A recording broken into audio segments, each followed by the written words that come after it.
Train से जा रहे थे तो हमारे बगल में एक महिला बैठी थी, 1 रुपया निकाल कर फेंक दी नदी में। हम कहे रुपया में कुछ लग गया है, फेंक दिए। कैसे बोलते हैं, हम गंगा माई को दिए। चलिए गंगा का इतना लाचारी है जो 1-2 रुपया मांगती है।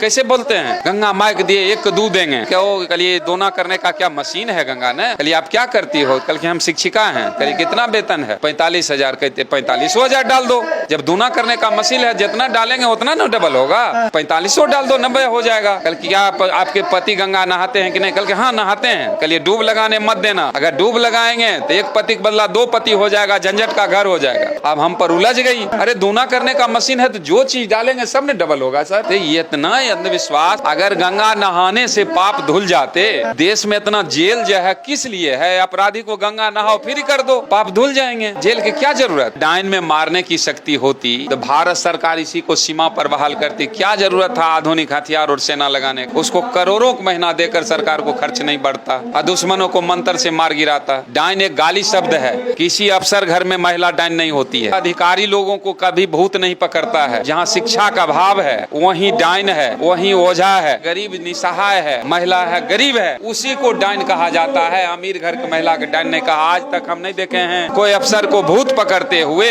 या ओझा भगत कहीं नहीं देखे हैं। मैट्रिक पास हो, दूसरा तीसरा पास ओझा भगत बनता है। स्वर्गीय बन गए, जीवित में ही स्वर्गीय हो गए, आप मरने के बाद होता है। अरे जीते जी तो हमको अछूत कहता है। जीते जी हमारे साथ में पंगत में बैठ कर नहीं खाता है पाखंड, और मरने के बाद हमको स्वर्ग भेजेगा। जिंदे में स्वर्ग नरक सब यहाँ है, मरने के बाद कहीं कुछ नहीं है। हम स्वर्गीय लिखते हैं। हमारे पिताजी मर गए, कहे नहीं इनको स्वर्ग भेजने की जरूरत नहीं है। आदि से आज तक जो मरा है सब स्वर्ग में गया है, वहाँ तिल रखने का जगह नहीं होगा। हमारे पिताजी मध्यम वर्ग के हैं, वहाँ उनको चैन से रहने नहीं देगा। इसलिए पिताजी को हम स्वर्ग नहीं नरक भेजने का काम किए, और पूरे नरक का मालिक हमारे पिताजी हैं। हम स्वर्ग में है, हमको स्वर्ग का लाइसेंस लेने की जरूरत नहीं है उससे। हम स्वर्ग में है और धरती पर स्वर्ग है और नरक है। मरने के बाद जी नहीं, मरने के बाद अगर स्वर्ग होता तो हमको तो उससे भेंट हुआ। हम उससे पूछे जे स्वर्ग किसको भेजते हो? कहा अच्छा कर्म करेगा उसको स्वर्ग, बाकी को नरक। हम उससे पूछे आदि से आज तक नेक व्यक्ति मर गया स्वर्ग चला गया, कोई बात नहीं है। एक चोर बेईमान अपराधी भी मरता है तो उसमें भी स्वर्गीय लगता है, तो नरक किसके लिए? तो चुप हो गया। हम कहे अच्छा एक बात बताओ, स्वर्ग भेजने का आप काम करते हो तो हमारा कहना है तुम्हारा आना जाना बराबर होता होगा। वहाँ का थोड़ा आता पता लिखा दो, वहाँ का कोई कॉन्टेक्ट नंबर है तो हमको दो। हम एक बार सफर करना चाहते हैं, खर्च मेरा जो लगे। तो चुप हो गया। इसका मतलब पाखंड है। स्वर्ग नरक धरती पर है, मरने के बाद कहीं कुछ नहीं है। मरने के बाद जला के राख कर देता है, पानी में बह जाता है। कौन जाता है स्वर्ग नरक? ये सब दुकानदारी है। जब तक मुस्लिम है तो SC ST OBC हिंदू में आते हैं। मुस्लिम भारत छोड़ देगा तो इसको अछूत और नीच के सिवा कुछ कहने वाला नहीं है। हमको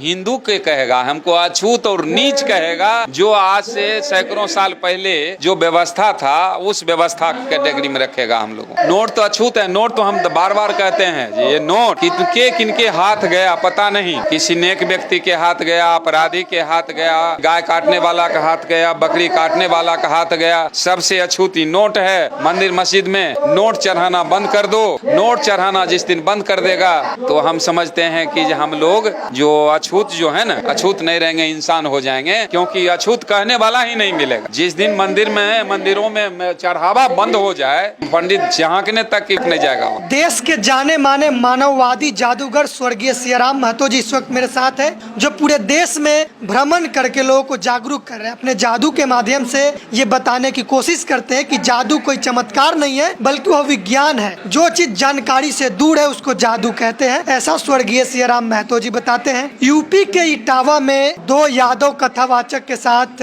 जिस तरीके का अपमानजनक घटना होता है, जिसको लेकर पूरे देश में यादव समाज से लेकर तमाम बहुजन समाज के लोग आहत हुए। क्या कहेंगे जादूगर जी, जिस तरीके से यूपी के इटावा में यादव समाज के 2 कथावाचक की चुटिया काट ली गई, उनका बाल मुंडन कर दिया गया, और पहले गंगा जल से शुद्धिकरण किया जाता था, गाय के मूत्र से शुद्धिकरण किया जाता था, लेकिन अब ब्राह्मणी यानी एक ब्राह्मण महिला के पेशाब से शुद्धिकरण किया गया। मेरा कहना है कुछ भी नहीं हुआ। हमको मैसेज आया जे इस ढंग से घटना हुआ, इस पर क्या किया जाए। हम तो कहे बाबा साहब के संविधान अगर पढ़ते या उससे कोई कार्यक्रम करते, अगर इस ढंग का कोई लफड़ा हो जाता तो जो व्यवस्था हमको चाहिए सारा व्यवस्था हम कर देते वहाँ।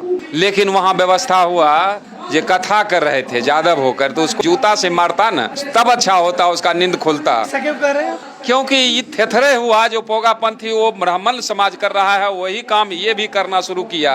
ये तो पहले यूपी के यादव और कुशवाहा अपने को सवर्ण समझते थे। जब सरंगी वाले को गद्दी मिला, अखिलेश जी की गद्दी छूटी और गद्दी को शुद्धिकरण किया गया, तब नहीं इनको औकात का पता चला कि नहीं हम भी शूद्र हैं, अछूत हैं, नीचे हैं। और नहीं तो शूद्र समझ भी नहीं करते थे यादव और कुशवाहा यूपी के। और जब ये लात घुसा लगा है तब पता लगा है हम भी अछूत हैं, नीच हैं। और ये पूजा और पाठ कथा कहवाने गए तो पहले तो गाय का मूत्र से पवित्र किया जाता था हर जगह को, या अछूत छू दिया।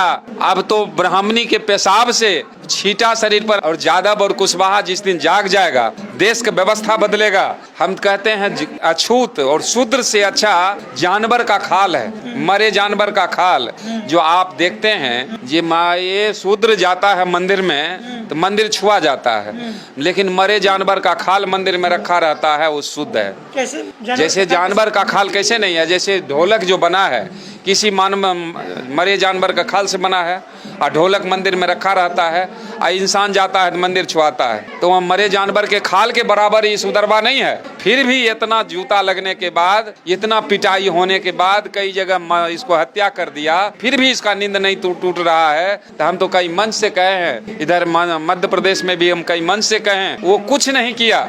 उस व्यवस्था ने, ब्राह्मणवादी व्यवस्था ने इसको कुछ नहीं किया। मूत इसको पिलाना चाहिए। कथा करने चले हैं। जिस समय बाबा साहब का संविधान नहीं लिखा गया था उस समय तुम शास्त्र छूने का अधिकार नहीं था। और जब अधिकार में थी बाबा साहब का संविधान जब बना तो घंटा बजाने वाला का वंशज देख लीजिए, आज संविधान पढ़कर विधानसभा और लोकसभा में जा रहा है। आज संविधान लिखने वाला का वंशज आज घंटा हिला रहा है। ये छूट तो दे रहा है, छूट जो तुम आप मंदिर अपनाओ तुम, और संविधान लेंगे हम और सारा कुर्सी लेंगे हम, और वही हो रहा है। जिन लोगों ने अपमान किया कथावाचक का, ये तो हो गया कि आप गुस्से में है तो अपने समाज को कह रहे हैं कि उसको पीटता तो ठीक रहता। लेकिन सवाल अब यह है कि वो लोग जो ब्राह्मण समाज के लोग हैं या सवर्ण समाज के लोग जो कहते हैं कि हिंदू राष्ट्र बनाएंगे, वो लोग कह रहे हैं कि ये जात छुपाकर कथा कहने आ गया, केवल अधिकार ब्राह्मण को है कथा कहने का। जब भगवान अगर होते तो जातिवाद नहीं होता। भगवान सबके होते हैं, लेकिन भगवान कुछ है ही नहीं। पंडित भी समझ रहा, पंडित जी भी समझ रहे नहीं पत्थर भगवान, और सबको सच्चाई कहे कैसे चली दुकान। वो दुकानदारी को चलाने के लिए कह रहा है पत्थरे सब कुछ है। जिसको जानवर समझ लेता है जी बेकार चीज है, और ये इंसान नहीं समझ रहा है। जो व्यवसाय पाखंड कर रहा है वही व्यवसाय हमारा समाज भी करना शुरू कर दिया। तो इसका खिंचाई होना जरूरी है, पिटाई होना जरूरी है, ताकि हम कह रहे हैं एक बगल कह रहे हैं सुधरो, एक बगल वो पत्थर में फंसा रहा है हमारा लोग। पत्थर का दिमाग जिसका है वो पत्थर के पीछे लगा रहता है। गोबर को जैसे सत्यनारायण कथा होता है तो गाय का गोबर मंगवाता है, पंडित क्या छूता है? जिसके पूजा होता है जिसके यहाँ, उसी के से मंगवाता है। वो जानता है ये विष्टा है, मल है, और वो कहता है रख दो केला के पत्ता पर, दूसरे केला पत्ता पर ढक देता है, और उसको भगवान बनाकर उस पर मेवा मिष्टान सब चढ़वाता है। और मेवा 1 घंटा 1.5 घंटा के लिए उसको भगवान बनाता है गोबर को, और सारा मेवा मिष्टान जितना है से पंडित के झोड़ा में जाएगा, और कहेगा ठाकुर जी के कचरा में फेंक दो। जब मेवा मिष्टान तू उठा के ले जा रहा है तो ठाकुर जी की भी ले जाओ। ये गोबर को गणेश नहीं बनाया, पुजारी को जो पूजा करवाता है उसके दिमाग में देखा गोबर ठुसता है, गोबर को पैखाना को भगवान ही मान लिया, तो इसको जो कहेंगे सो सुनेगा। तो उसका इंटरव्यू है जी गोबर कब तक मल को भगवान कहते रहेगा। जिस दिन ये समझ में आ जाएगा हर चीज का मल मल है, उस दिन तो व्यवस्था बदल जाएगा। आप क्या कहते हैं, क्या गोबर को मानने से गणेश नहीं बनेगा? किसी कीमत पर नहीं। गोबर घर में रख दो रात भर के लिए, देखो हजारों कितना कीड़ा पड़ जाता है। क्या तर्क है आपका? वो कहता है मानवत देव न पत्थर, हम कहते हैं मानवत फिटकिरी न मिश्री। खाकर देखो मीठ लगे तब न, मानवत गोबर न हलवा, खाकर देखो। अरे किसी चीज का मल तो मल है ना, लेकिन हम क्या कहें। आप कहते हैं गाय भी पाले हुए हैं, मूत्र कहते हैं दान में देने के लिए। जिस समय आप कहता था गाय का मूत्र दान में थी पवित्र है, तो हम कहते हैं ये इतना पवित्र चीज है तो हम तो 4 गो गाय पाले हैं। और कम से कम 50 लीटर रोज तैयार होता है गोमूत्र। हम कहते हैं जिसको ले जाना है ले जाओ, और वो जो पवित्र कहने वाला पंडित जी आते हैं उसको 1-2 लीटर के दे दो दान में, क्या लेगा वो? दान में मजाल है वो जानता है मूत है। कुत्ता इस बात को समझता है। ये एक कटोरे में दूध रख दीजिए, एक कटोरे में मूत्र रख दीजिए और कुत्ता को छोड़ दीजिए, कुत्ता दूध पिएगा कि मूत? किसी कीमत पर मूत पिएगा, क्योंकि उसको समझ में है जो बेकार चीज है। लेकिन हमारे बहुजन को समझ में नहीं है ये गोबर क्या है और पत्थर क्या है, इसको समझ में नहीं आता है जी क्या है। इसको ढौआ समझ के इसको ढो रहा है। बाप दादा ढो लिया, हम भी ढो रहे हैं। आने वाला पीढ़ी जब जागेगा ना तो कहेगा हमारा बाप दादा इतना पढ़ा लिखा था, मास्टर था, डॉक्टर था, इंजीनियर था, लेकिन उसके दिमाग में खाली गोबर था, जो आज तक उसको समझ में नहीं आया जो हम आज समझ रहे हैं। हम कहते हैं आने वाले पीढ़ी से गाली से हम बचें।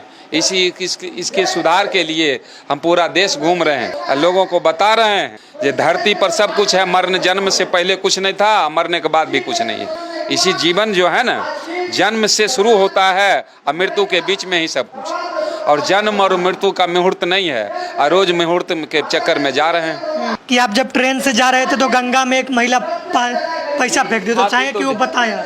ये तो ढेर दिन हो गया।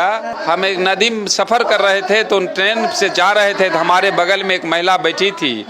1 रुपया निकाल कर फेंक दी नदी में। हम कहे रुपया में कुछ लग गया है, फेंक दिए। कैसे बोलते हैं? हम गंगा माई को दिए। कहलिए गंगा का इतना लाचारी है जो 1-2 रुपया मांगती है। कैसे बोलते हैं? गंगा माई को दिए 1 दूध देंगे। कल के ओ कलिए दोना करने का क्या मशीन है गंगा ने? कलिए आप क्या करती हो? कल के हम शिक्षिका हैं। कलिए कितना वेतन है? 45,000। कहते 45,000 डाल दो। जब दूना करने का मशीन है जितना डालेंगे उतना ना डबल होगा। 4500 डाल दो, 90 हो जाएगा।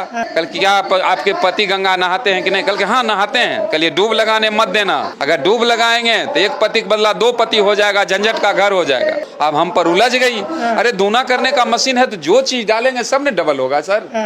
तो ये इतना अंधविश्वास। नहाने से पवित्र नहीं हुआ? दलित पूछ रहा। अगर गंगा नहाने से पाप धुल जाते तो देश में इतना जेल जो है किस लिए है? अपराधी को गंगा नहाओ फ्री कर दो, पाप धुल जाएंगे। जेल की क्या जरूरत? अरे ये सब पाखंड है, ये सब दुकान है पाखंडियों का, जिसमें हमारा समाज सुधरना नहीं चाहता है। हम तो कहते हैं सुधरना तो पक्का है। क्या तो मिशनरी लोगों की बात से, ना तो मनुवादी के लात से। जब लात जूता लगता है, पेशाब इसको पिलाएगा ना, समझ में आ जाएगा जे हम कहाँ हैं। नोट आप कहते हैं नोट सबसे अछूत चीज है, कैसे? नोट तो अछूत है। नोट तो हम बार बार कहते हैं ये नोट किनके हाथ गया पता नहीं। किसी नेक व्यक्ति के हाथ गया, अपराधी के हाथ गया।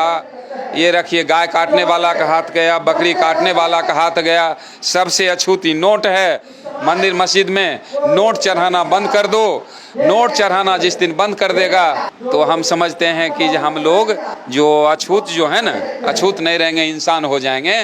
क्योंकि अछूत कहने वाला ही नहीं मिलेगा। जिस दिन मंदिरों में चढ़ावा बंद हो जाए, पंडित झांकने तक नहीं जाएगा। वो चढ़ावा ही लेकर एक अच्छा व्यवसाय है। हमारे लोग इस पर एक दोहा नहीं लिखे हैं जे भाई न भलाई तोहरा दान पुण्य कैला से, अब प्यास बूझे नहीं मिर्चा के चबैला से।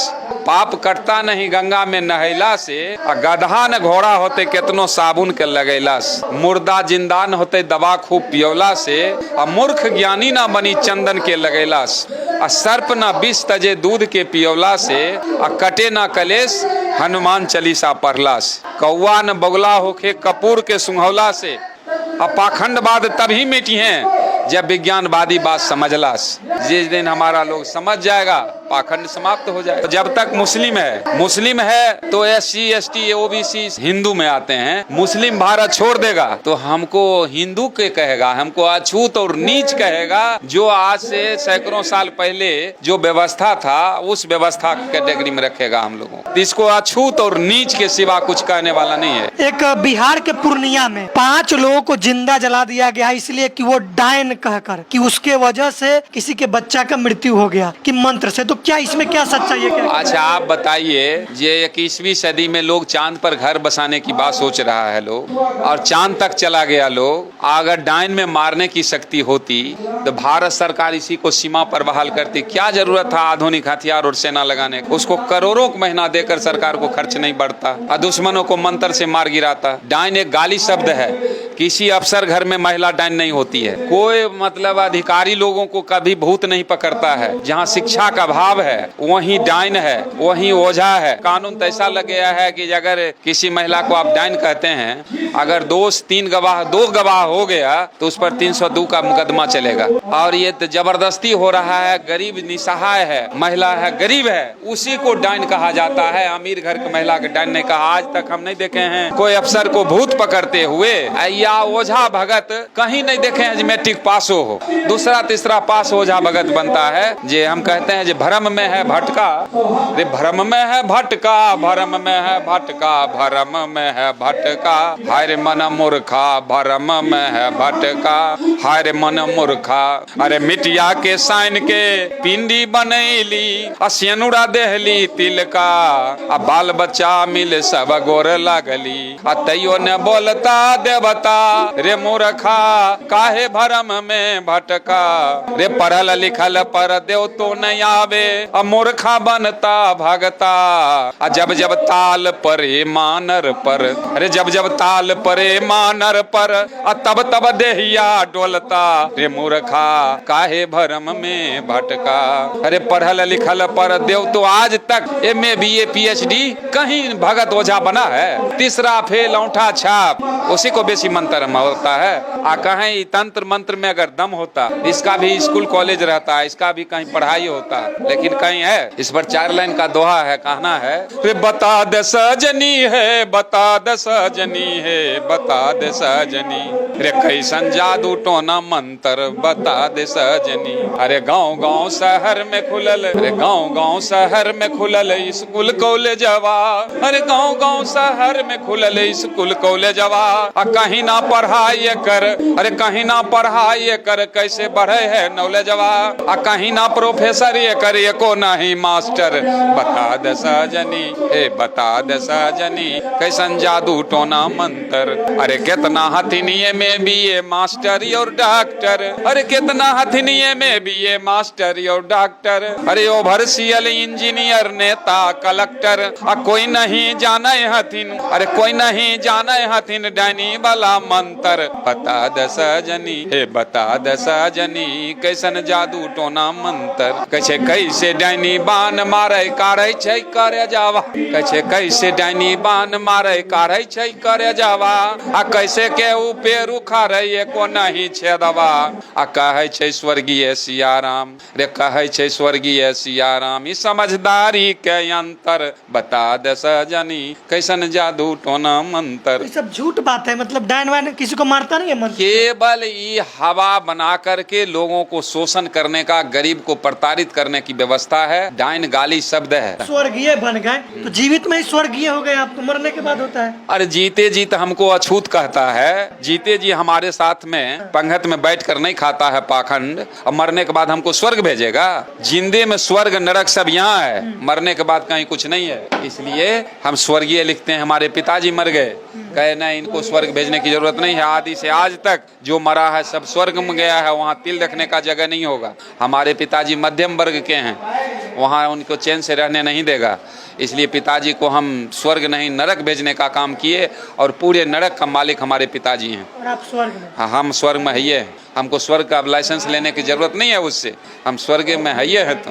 और धरती पर स्वर्ग है और नरक है। तो कहता मरने के बाद होता जी है। नहीं, मरने के बाद अगर स्वर्ग होता तो हमको तो उससे भेंट हुआ। हम उससे पूछे जे स्वर्ग किसको भेजते हो, तो कहा अच्छा कर्म करेगा उसको स्वर्ग, बाकी को नरक। हम उससे पूछे जे आदि से आज तक नेक व्यक्ति मर गया स्वर्ग चला गया कोई बात नहीं है, एक चोर बेईमान अपराधी भी मरता है तो उसमें भी स्वर्गीय लगता है, तो नरक किसके लिए? तो चुप हो गया। हम कहे अच्छा एक बात बताओ, स्वर्ग भेजने का आप काम करते हो तो हमारा कहना है तुम्हारा आना जाना बराबर होता होगा, वहाँ का थोड़ा आता पता लिखा दो, वहाँ का कोई कॉन्टैक्ट नंबर है तो हमको दो, हम एक बार सफर करना चाहते हैं, खर्च मेरा जो लगे। तो चुप हो गया, इसका मतलब पाखंड है। अरे स्वर्ग का मतलब है शांति। गरीब से गरीब परिवार क्यों नहीं हो, अगर परिवार में मिलकर रहता है तो घर स्वर्ग है, कलह है तो नरक है, चाहे आपके पास संपत्ति जो। स्वर्ग नरक धरती पर है, मरने के बाद कहीं कुछ नहीं है। मरने के बाद जला के राख कर देता है, पानी में बह जाता है, कौन जाता है स्वर्ग नरक? ये सब दुकानदारी है उसकी।